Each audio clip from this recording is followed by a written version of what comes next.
Hare Ram, Ram Ram, Hare Hare.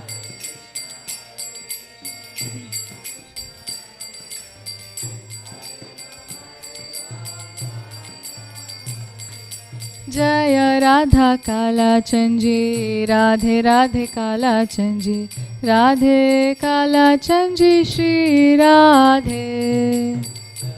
Radha Kala Chanji, Radhe Radhe Kala Chanji, Kala Chanji, Shri Radhe. Jaya Radha Damodar, Radhe Radhe Damodar, Radha Damodar, Shri Radhe.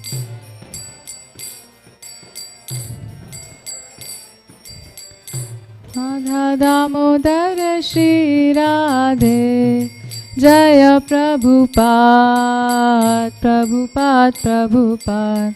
Jai Prabhupada, Jaya Srila Prabhupada.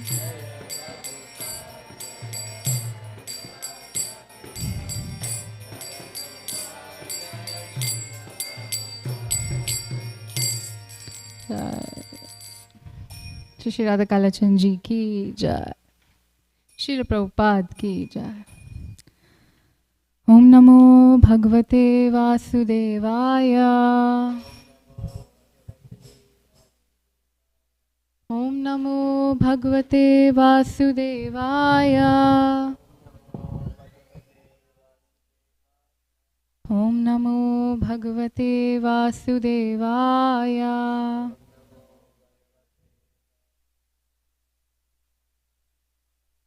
Narayanam Namaskrityam Naram Shaiva Narottamam Devim Saraswatim Vyasam Tato Jayamudirayet. Nashtaprayeshu Bhadreshu Nityam Bhagavate Sevaya Bhagavati Uttama Shloke Bhaktir Bhavati Naishtaki. Granthraj Srimad Bhagavatam ki jai. So today we are going to read from text 41 through 55. From Canto 6, Chapter 1.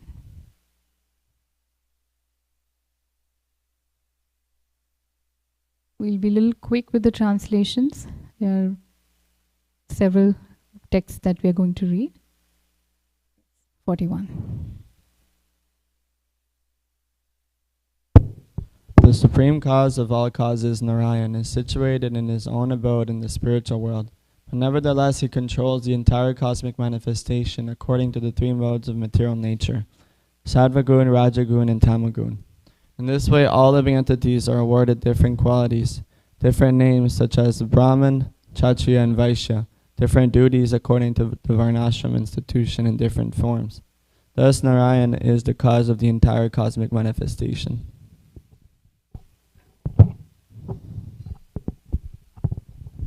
The sun, fire, air, demigods, moon, evening, day, night, directions, water, land, and Supersoul himself are all witness the activities. So we're always under supervision. We're always being watched by sun, fire, air, demigods, moon, evening, day, night, directions, water, land, and Supersoul himself. The candidates for punishment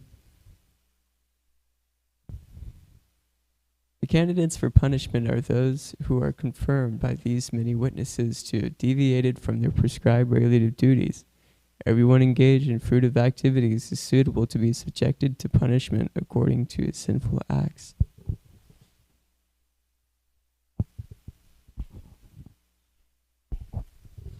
O inhabitants of Vaikuntha, you are sinless, but those within this material world are all karmis, whether acting piously or impiously.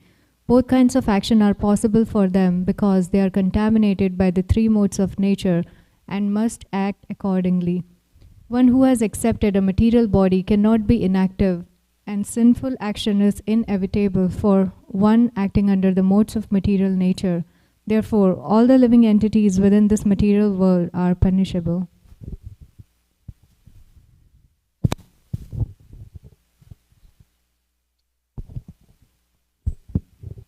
In proportion to the extent of one's religious or irreligious actions in this life, one must enjoy or suffer the corresponding reactions of his karma in the next. O best of the demigods, we can see three different varieties of life which are due to the contamination of the three modes of nature.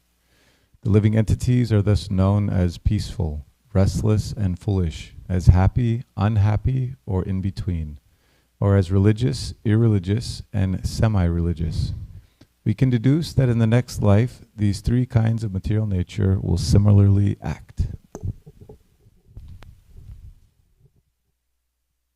Just as springtime in the present indicates the nature of springtimes in the past and future.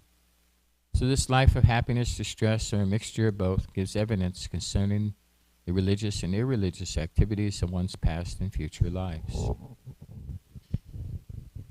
The omnipotent Yamaraj is as good as Lord Brahma, for while situated in his own abode, or in everyone's heart, like the Paramatma, he mentally observes the past activities of a living entity and thus understands how the living entity will act in future lives.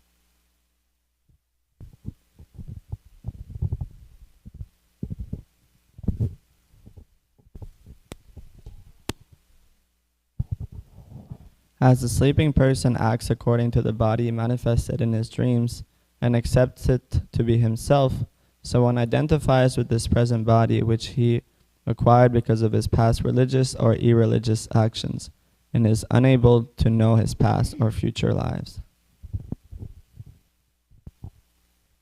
Above the five senses of perception, the five working senses and the five objects of the senses is the mind, which is the 16th element. Above the mind is the 17th element, the soul, the living being himself, who in cooperation with the other 16 enjoys the material world alone. The living being enjoys three kinds of situations, namely happy, distressful, and mixed.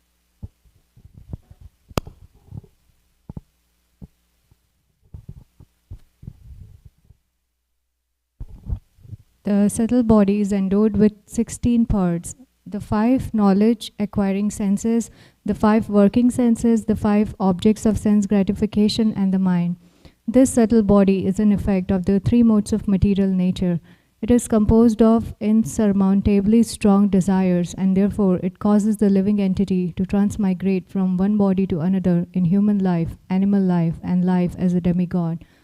When the living entity gets the body of a demigod, he is certainly very jubilant. When he gets a human body, he is always in lamentation, and when he gets the body of an animal, he is always afraid. In all conditions, however, he is actually miserable. His miserable condition is called samsriti, or transmigration in material life.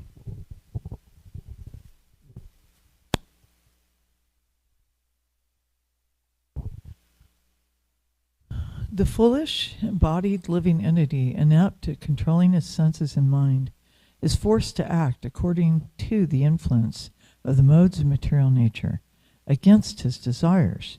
He is like a silkworm that uses its own saliva to create a cocoon and then becomes trapped in it, with no possibility of getting out. The living entity traps himself in a network of his own fruitive activities, and then can find no way to release himself. Thus, he is always bewildered, and repeatedly he dies. Not a single living entity can remain unengaged even for a moment. One must act by his natural tendencies according to the 3 modes of material nature, because this natural tendency forcibly makes him work in a particular way. The fruitive activities a living being performs, whether pious or impious, are the unseen cause for the fulfillment of his desires. The unseen cause is the root for the living entity's different bodies. Because of his intense desire, the living entity takes birth in a particular family and receives a body which is either like that of his mother or like that of his father. The gross and subtle bodies are created according to his desire.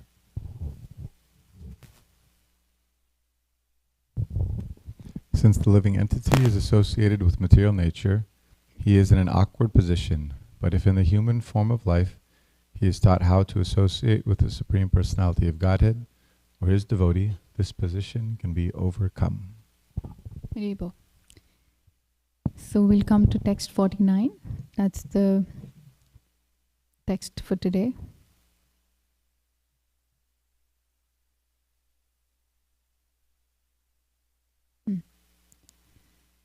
Please repeat after me.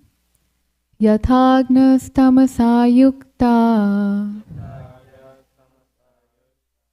upaste vyaktameva hi na veda purvam aparam nashta janma smritis tatha yathagnas-tamasa yukta upasate vyaktameva hi na veda purvam aparam nashta janma smritis tatha. Would anybody like to recite?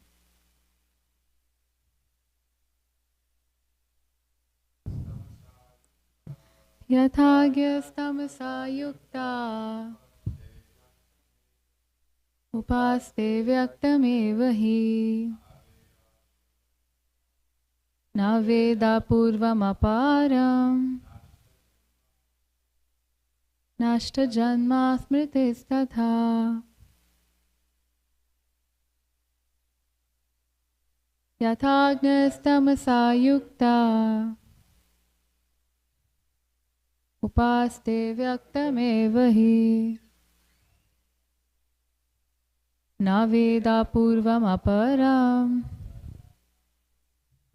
nashta janma smritis tatha. Yathagnas-tamasa yukta upasate vyaktameva hi na veda purvam aparam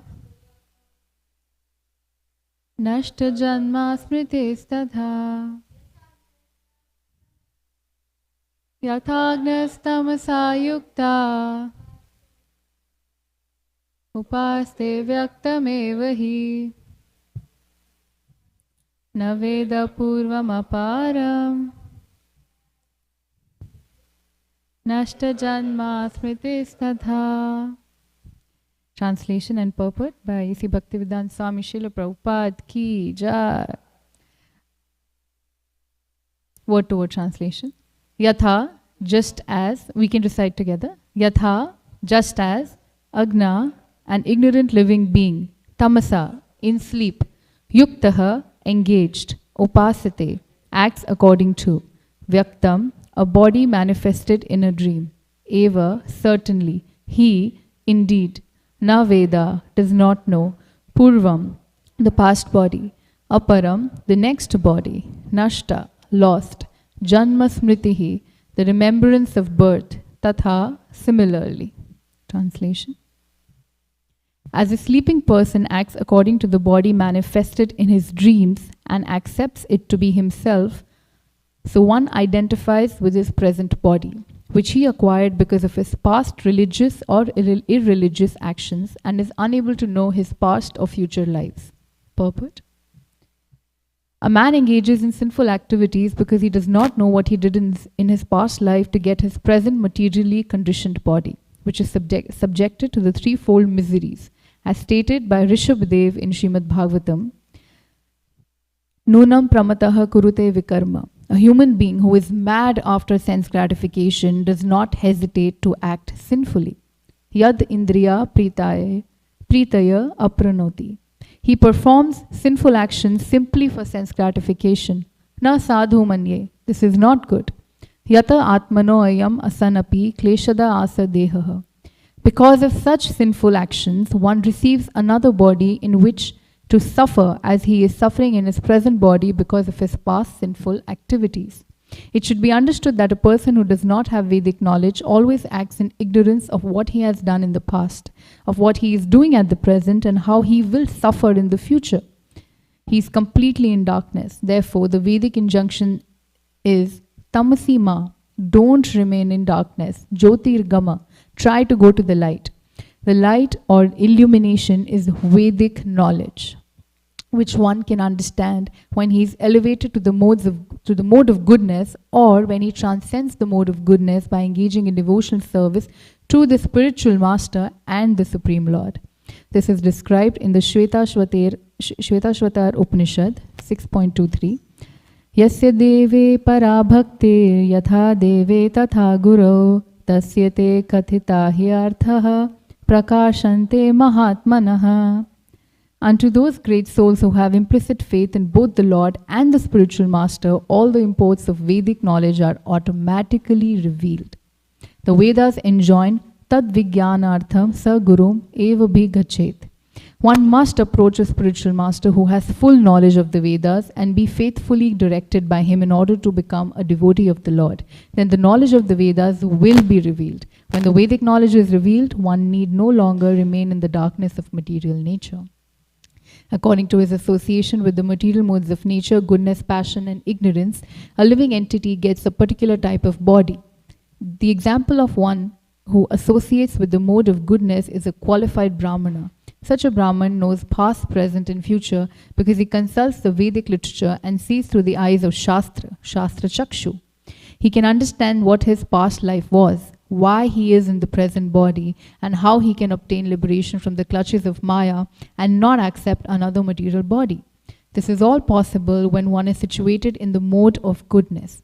Generally, however, the living entities are engrossed in the modes of passion and ignorance. In any case, one receives an inferior or superior body at the discretion of the Supreme Personality of Godhead, Paramatma, as stated in the previous words, Manaseva pure devaha purva rupam vipashyati anumi mamsate purvam manasa bhagavan ajaha. Everything depends on Bhagavan or Ajaha, the unborn. Why doesn't one please Bhagavan to receive a better body? The answer is agyas tamasa, because of gross ignorance. One who is in complete darkness cannot know what his past life was or what his next life will be. He is simply interested in his present body. Even though he has a human body, a person in the mode of ignorance and interested only in his present body is like an animal. For an animal, being covered by ignorance, thinks that the ultimate goal of life and happiness is to eat as much as possible. A human being must be educated to understand his past life and how he can endeavor for a better life in the future. There is even a book called Bhrigu Samhita, which reveals information about one's past, present, and future lives according to astrological calculations. Somehow or other, one must be enlightened about his past, present, and future. One who is interested only in his present body and who tries to enjoy his senses to the fullest extent is understood to be engrossed in the mode of ignorance. His future is very, very dark. Indeed, the future is always dark for one who is grossly covered by ignorance. Especially in this age, a human society is covered by the mode of ignorance. And therefore, everyone thinks his present body to be everything, without consideration of the past or future. Om Jnanatimirandhasya Jnananjana Shalakaya Chakshurunmilitam Yena Tasmai Shri Guruve Namaha. Nama Om Vishnu Padaya Krishna Pishtaya Bhutale Srimate Bhaktivedanta Swaminiti Namine Namaste Saraswati Deve Gauravani Pracharine Nirvishesha Shunnavadi Pashadesh Tarine. Prabhupada ki jai. So, continuing from yesterday, the conversation is taking place between Yamadutas and Vishnudutas, who are standing at, we yesterday saw that picture where Ajamil is lying down, he's unconscious, and Yamaduts have appeared to snatch his soul away from his heart. But just before they are able to do that, Vishnuduts appear, messengers of Vishnu. And they ask this question to Yamadutas that, what is dharma? Because Yamadutas are surprised that they're here to take the soul, which is their every day, second, every minute. That's the ritual they do. And they have never been stopped by anybody. And So here, Vishnu Dutas asked them that what is religion? What is dharma? Basically to actually, prove, make this point that we are here to take this soul, and we need to know what's your purpose over here. And in yesterday's discussion, we discussed how Yamadutas, whose master is Yamaraj, they explain what dharma is, and we read that dharma means that which is prescribed in our scriptures. Because scriptures, Vedic injunctions are non-different from Krishna. And they're not manufactured just in the modern world or any day and age they were manufactured. No, they have been always eternal and unborn, just like Narayan himself. So today,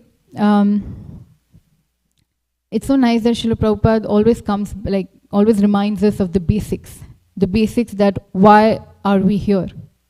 The reason we are here in this material body and in this material world is because we are suffering. And we are suffering because of our past actions in previous lifetimes.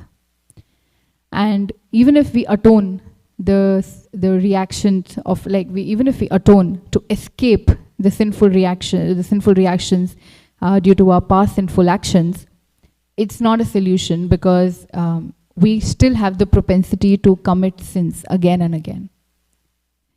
And that is the reason that we probably think that we are here to enjoy, but we are not. Just like this example came where a silkworm produces its own saliva, out of which silk is produced. And there comes a time where so much saliva is produced that the silkworm is captured in its own cocoon. And this is the example Prabhupada is giving, this analogy given by Prabhupada, that we are captured in the sinful reactions because of our own doings, because of our own nature to enjoy, to exploit, that we are now captured in this material body.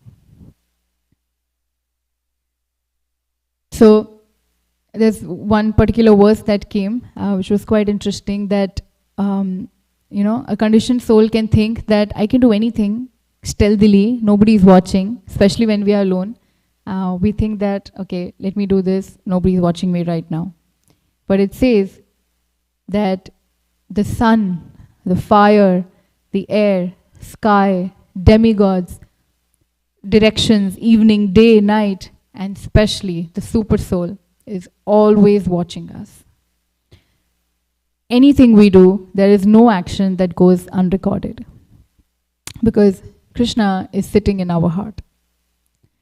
So we might think that, okay, we can fool the world, but we cannot fool Krishna. Any action we do has its consequences. Just like Newton's third law, any action has equal and opposite reaction. That's what karma is. We will experience the reaction of anything we do. And we are living in darkness because we never inquire, we never introspect about why we are here. And that's why the purport is constantly telling us this particular purport, that we need to know about our past, present, and future. Now, the idea behind that is not to obsess over what my previous life was or how will I be. At times we go to astrologers. What is the mindset? I want to know, will my future will be nice? Am I going to enjoy? Am I going to have a happy life? But that's what fools will do. Because the purpose, we are not understanding. The human life has not begun if we are still in the animalistic consciousness. The animalistic consciousness is that I want to eat as much as I can, I want to enjoy, my tongue needs to enjoy, my eyes have to enjoy, I need to always see good things, hear good stuff, do things to serve myself, serve my senses. And that is the reason we keep getting caught in our own, web of desires. So the human life begins the moment we inquire why we are here and the moment we want to escape, like come out, transcend these human desires, this animalistic propensity of enjoying in this body. So also the reason that why we constantly, why do we commit a sin or why do we want to enjoy is because of the three modes of material nature. Mode of goodness, passion and ignorance. And most people will be in mode of passion and ignorance. Most people. Passion, always wanting to, always having so much energy, wanting to do activities that give me a rush, a kick. And being in ignorance, not being aware, not having any kind of knowledge, being lazy, being ignorant of my own actions, of what I'm surrounding myself with. And these modes we're always surrounded by these three modes, always. It can be classified, these three modes can be classified into our habits, in our association, in during even throughout the day. Like morning time is said to be most in the mode of goodness. Even what we eat can be classified into mode of goodness, passion and ignorance. So this present body is actually for suffering the sinful actions from the past. And that the moment we understand that, we will understand there is a dire need to go past this. And how can we go past this? How can we actually leave this hankering to enjoy? Only when we listen or we read the Vedas. Because that is the torchlight that we need. Otherwise we'll be in darkness. Vedas are instructions from Krishna himself. And only that can illuminate our life. And when we hear these instructions coming from a spiritual master, that way we can transcend this journey. That's why in this purport it said, Tamasima, don't remain in darkness. Jyotirgama, try to go to the light. And so the Yamadutas are trying to tell us that whatever we are stuck in, whatever we are doing is all a result of our own karmas. Be it pious or impious. Even if you do a punya, you get the positive results. You get fruitive results that, okay, you enjoy for a certain period of time. You get a good body, good family, good wealth, good health, few things. But remember, it is always exhaustible. It exhausts after a certain point. And when you do pap, impious activities, even that has results, reactions. So even if you do pious or impious, both will give you a material body. You'll have to come back. Either come back and enjoy or suffer. But even when you're enjoying, you're still doing more karma, which can be more pious and impious actions, which will be a never-ending cycle. And we won't be able to escape this cycle of birth and death. And that is why it says that a living entity constantly forgets, never inquires, takes birth, dies, takes birth, forgets, dies again, and it's like chewing the chewed constantly. The only way to come out of that is by serving the Lord. But how do we know that we need to do that? Is first hearing our Vedic scriptures, reading our Vedas. So I want to connect this verse to this pastime. So only way to unbind oneself from the ties of these karmic reactions is by actually associating with the Supreme Lord. That's what it said in this purport. The only way to untie from this karmic cycle is by associating with the Supreme Lord. the moment, so right now you imagine yourself, if all of you can visualize that you're all bound. Just imagine like a silk worm who has produced saliva and is captured in its own cocoon, its own saliva. Just visualize yourself to be bound in this material body with karmic reactions, and you don't know how many karmic reactions are still pending for us. We don't know, because there have been millions of lifetimes. So can you imagine a person, there's layers and layers of, let's say, bubble wrap. You can't move. There's layers and layers of bubble wrap, and you're just bound by it. You cannot escape yourself. Nobody can come and do that for you, because only you have to overcome this cycle of your own karma. That's why Prabhupada says that, you may have lots of relationships, attachments, you might socialize, but is somebody going to come at the time of death to save you? Only one person can come, Krishna. Only Krishna can come and save you. So we need to call out to Krishna. While we are stuck in that being bound, that, let's say, bubble wrap, the analogy that I'm giving, only Krishna can come through that and pull you out of this material world. And so I want to, since tomorrow is Diwali, I'm not going to talk more about the Diwali pastime, because that's the excitement that remains for tomorrow. But we know when Damodar Leela actually happened? On the day of Diwali.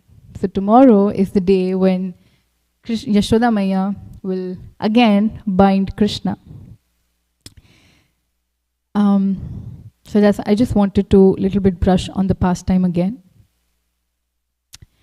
So we are all aware that on the day of Diwali, first of all, we say that, okay, this pastime happened. It's never a past tense. If you go to Vrindavan, you know how Brajvasis talk? They don't say, okay, the gopis used to do this, or Radharani used to cook for Krishna. No. They say that Radharani will right now come and cook for Krishna. Right now, Yashoda Maya is doing this. Right now, Nand Maharaj is having his meeting with with the villagers, and he's going to come back and do this. Because Krishna's pastimes are constantly happening, 24/7, and they are still happening, even as we speak. So this Damodar, this most precious, most loving pastime of Yashoda Maya tying Krishna is actually who are we glorifying in this pastime? Any guesses? Radharani? Mother Yashoda. This is a pastime of glorification of the love of Mother Yashoda. All the saints and rishis are running with their meditation after Krishna, but they can never catch him. But Mother Yashoda, you see that one, that pastime where Yashoda Maya is binding Krishna, where he's already fed all the monkeys, the butter, all his friends, and now the monkeys also start throwing the butter away, that we are so full, Krishna, we cannot eat any more butter. And the monkeys are throwing the butter away. But Krishna is feeding all the monkeys, all the Brajvasis, and his face is covered with butter. And Yashoda Maya, we know what happens after that. She runs after Krishna. And it is said that on the morning of Diwali, when Yashoda Maya wakes up early morning, Krishna is still sleeping. She takes bath, wears a yellow colored sari, and she starts, that day she wants to make special butter for Krishna. That's her desire. When we wake up, we usually pick up our phones and we start seeing our messages and we start scrolling, and then we forget about Krishna. When Mother Yashoda wakes up, she has Krishna by her side all the time. Still, she wakes up and she thinks, okay, what can I do now for my son?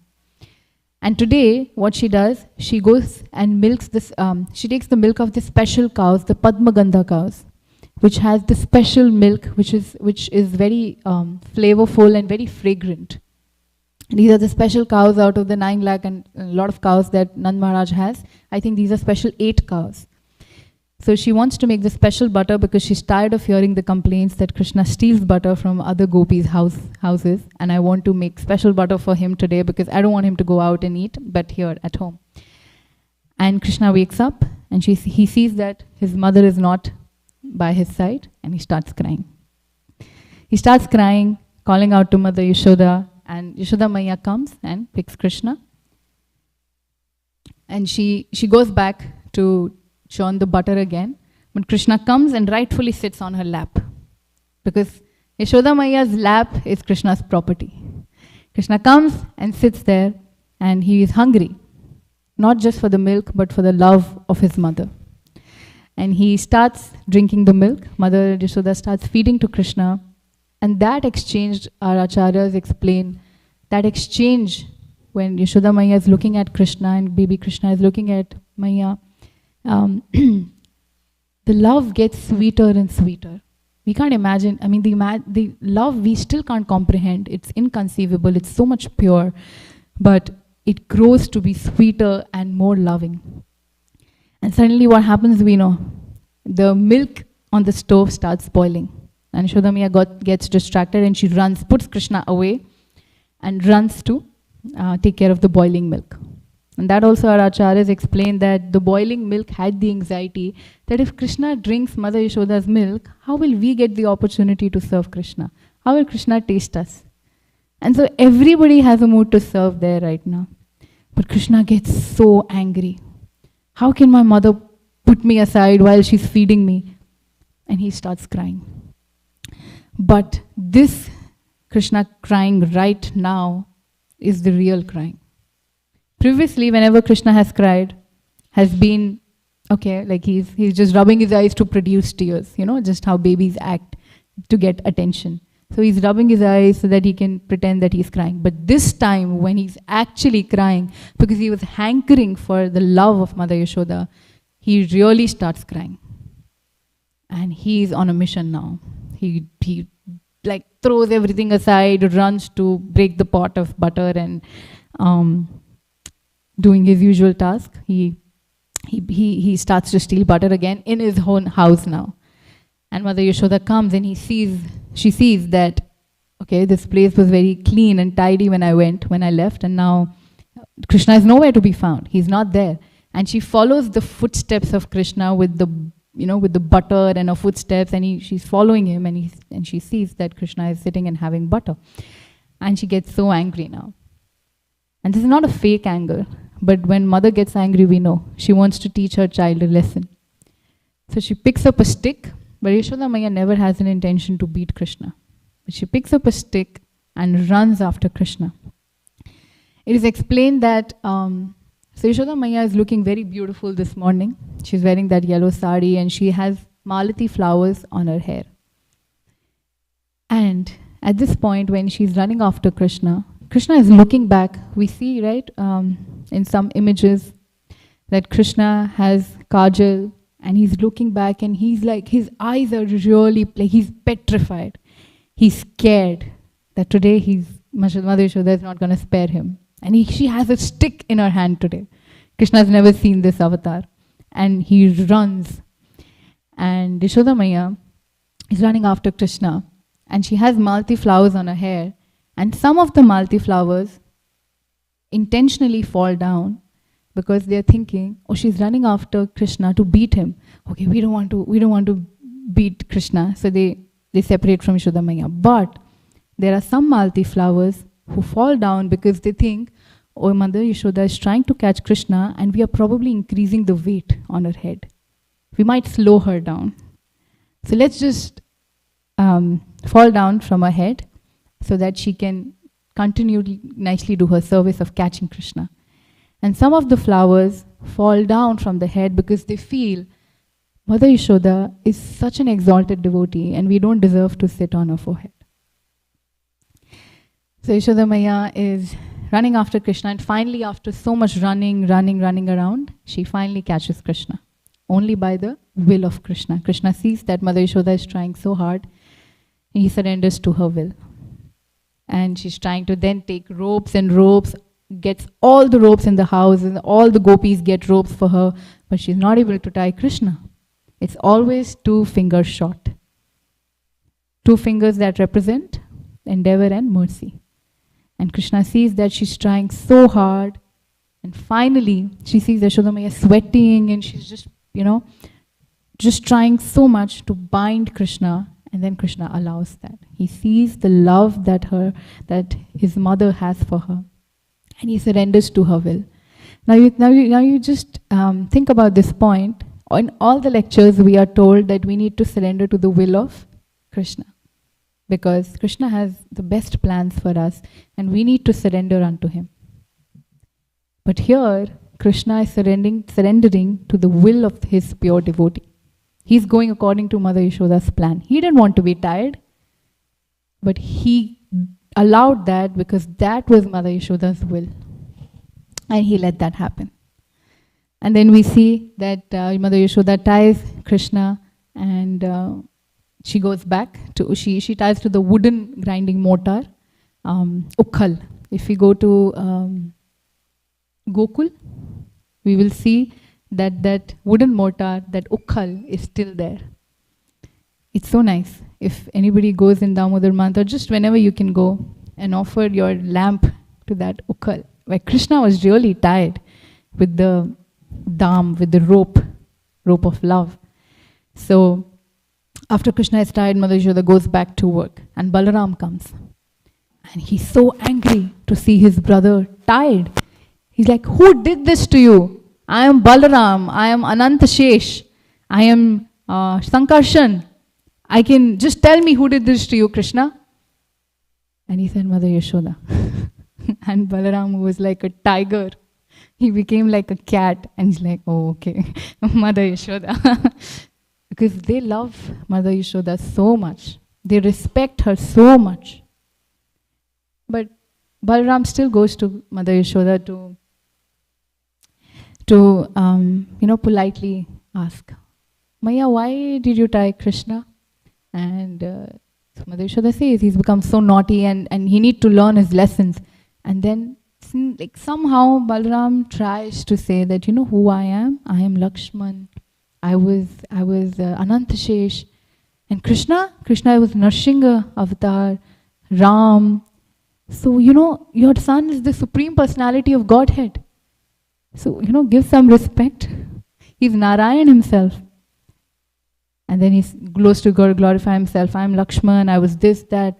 Yashoda Maya says, okay, so all the avatars had to be born in my own house, run away from here, and she scolds Balaram, and Balaram runs away. And so we see in so many pastimes where Yashoda Maya gets to see that Krishna is not ordinary. Krishna, at Brahman Ghat, he opens his mouth and he shows the whole entire universe inside his mouth. That is one instance. When he was only few days old, Putana had come and tried to kill him with the poison in the milk. And mind you, all the kids in the previous days had passed away, had died. But Krishna did not die. That was another proof. So many proofs, right? Shakatasur had come to attack Krishna. Even nothing happened to Krishna. But Yashoda Maya never thought that Krishna was Supreme God. She thought, oh, maybe there was some, maybe my son has special blessings from Narayan, or maybe he is possessed by some ghost or something. And she always used to just hug him out, and she never used to think that he's Lord. So the difference between Mother Yashoda not seeing Krishna as God and materialistic people not seeing Krishna as God is because conditioned souls are captured by Mahamaya. But Mother Yashoda was in love with Krishna, that she was captured with Yogamaya, that she forgot who Krishna was, in the sense because she wanted to relish, and Krishna wanted to relish that Vatsalya Prem, being the son of such a great, exalted, pure devotee. So tomorrow, when this pastime will happen again on the auspicious day of Diwali, let's just wake up in that mood that today Mother Yashoda is going to wake up, prepare the milk, prepare the butter for Krishna, and Krishna is going to again be mischievous and will be bound by the rope of love, by the love of Mother Yashoda. So let's also try that how we want to escape this materially conditioned life, the whole web of karmic reactions, actions and reactions. The only way to transcend is let's try whatever love we have. We have so much love. We have love. But let's direct it towards Krishna. Let's try. We cannot be like Mother Yashoda. Yes, we cannot imagine, okay, we are tying Krishna in love, but we can endeavor to any amount of love that we have within our hearts and direct it towards Krishna. That can be expressed through your devotional service.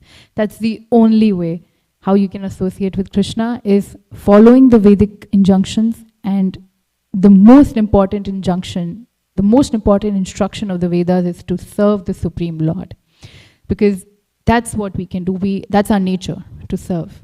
And the moment we combine our swabhav, our nature, with associating with Krishna by serving him, that's the success of life. So let's all pray for that. Let's all pray for each other. Let's all pray to Shri Radha Kalachandji that tomorrow, when this pastime will happen, somewhere, maybe when you're all chanting tomorrow morning, just visualize this pastime. Just pray to Krishna that maybe we can also love you someday. So we'll pause here for any questions and any comments. Hare Krishna.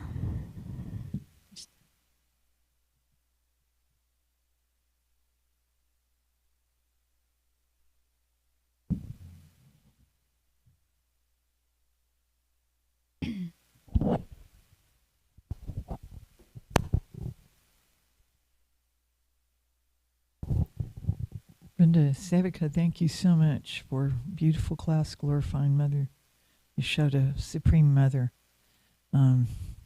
So do we pray, we're praying to her specifically, or we pray to our spiritual master?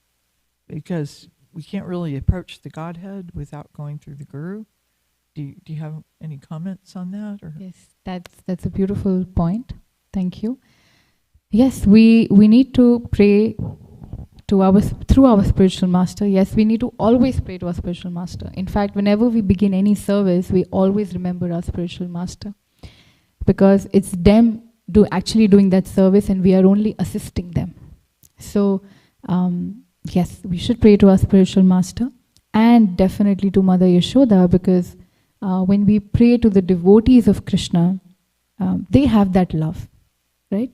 So I've heard this before, that I think it's in Bhakti Rasamrita Sindhu, that if you want Raganuga Bhakti, which is spontaneous devotional love service, you need to hear pastimes of Ragatmik Bhakt. You need to hear pastimes of the devotees who have this Raganuga Bhakti. So Mother Yashoda possesses this Bhakti, this pure Prema Bhakti, love. So if we pray to her, or we hear this pastime, the more and more we hear this pastime, the more cleanse our heart, our consciousness is becoming, and that desire might pop in that I wish I can always hear this pastime. Even just desiring to hear this pastime, because I think it's too much to say that we might be engaged in this pastime. I mean, it's just to can I serve devotees who partake in this pastime? That's what even Narottam Das Thakur, Bhaktivinoda Thakur, their prayers are, may I become the sand or the dust in Vrindavan, so that all the pure devotees can step on us and they can bless us. So thank you for that point, Mataji. Hare Krishna. I have a question. Thank you very much. I'm wondering, so in Gaudiya Vaishnavism, like what Lord Chaitanya brought, really is focused mainly on Madhurya Ras. It's following the footsteps of the gopis, more specifically Srimati Radharani. So why is it that our big month of the year that we glorify pastime, that's Vatsalya Ras? That's my question. Hare Krishna. That's very sweet. So there are 5 different transcendental mellows, and it's not that one is higher than the other, but definitely it is that Madhurya Ras is, we do say Radharani is the topmost devotee who has Madhurya Ras, but it's also said that she experiences all the rasas.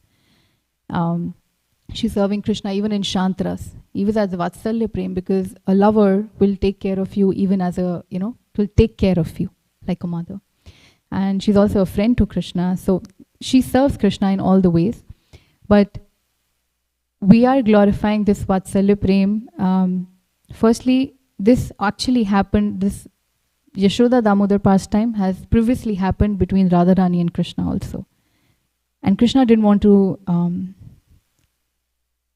replicate this pastime in the material world because it's too confidential. So it's said, I've talked about this previously, but I'll recite it again, I'll narrate it again, that Radharani, once Krishna had to come and meet Radharani at a particular time, and Krishna was late as usual, and Radharani gets really angry, and after the whole man, she exhibits transcendental, I don't know man, but in English, but transcendental way of telling her lover that, I'm not going to talk to you, I'm really upset. And but Krishna somehow tries to, say, I had to go, Yashoda Maiya wanted this, and some guests were at home, and all the excuses Krishna was making. But Yashoda Maiya, but Radharani, in the end, she ties Krishna with a rope. It's a golden vein, I think, that's hanging from the tree, and she ties Krishna. So then now, Krishna, you can never leave me. Like, she's so angry, but even in that anger, that love is there. And Krishna was so touched that she wants to tie me so that I can never go. And Krishna wanted to replicate that pastime, but he didn't want to do it with Radharani because it's so confidential and we won't be able to understand that. We're still all confused, not we, but people are still confused about how to comprehend Rasa Leela. So Krishna didn't want to replicate this pastime. And he did that. I will replicate this with my mother. Yashoda Maiya is not just a mother in this world. Yashoda Maiya is actually Krishna's mother. That's how we need to understand. So I think, glorifying even Vatsalya Prem is extremely glorious. The love of Yashoda Maiya, we can never probably estimate how much love she has for Krishna. But I think it's good to even glorify that Prem. I hope I was able to answer. But if anybody has anything to add, any comment, yes, Prabhuji.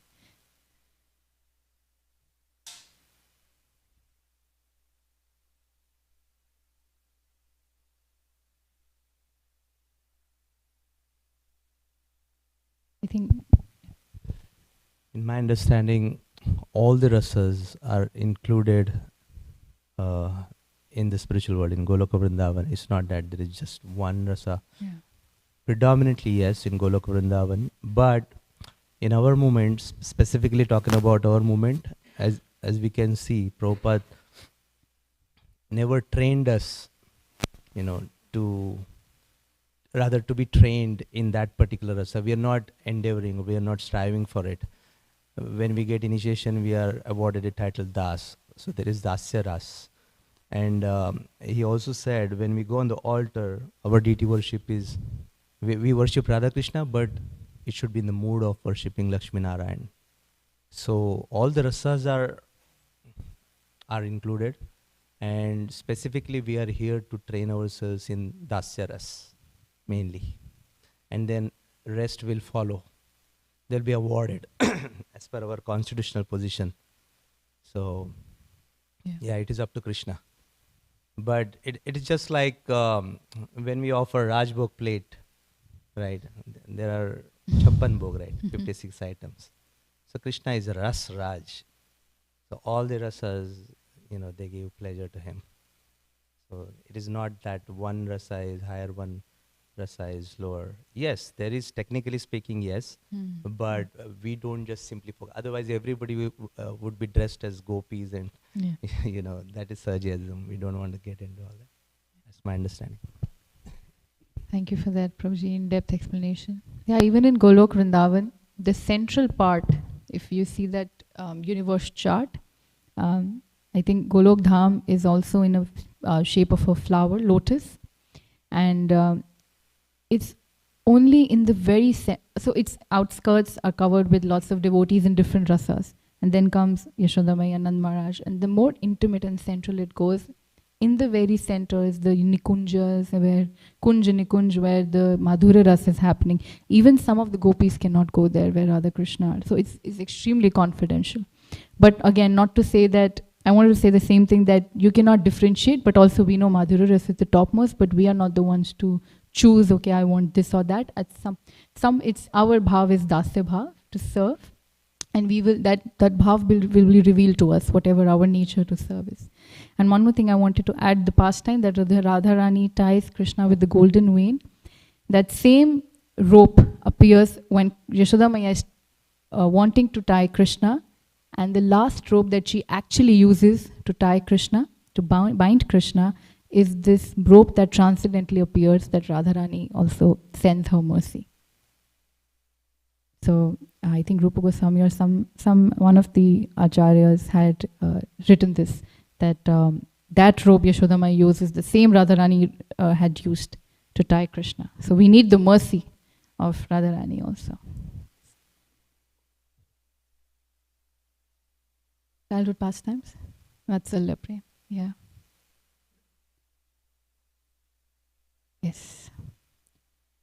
Okay, any question or any comment? I think we can wrap up. Hare Krishna. Shri Radha Kalachan ji ki jai, Shri Radha Damodar ki jai, Yashoda Maya ki jai, Shri Prabhupada ki jai. Vancha kalpatarubhyasya kripa sindhubhyo vacha patitanam pavanebhyo vaishnavebhyo namo namaha. Ananta Koti Vaishnav Bhakta Vrinda ki jai.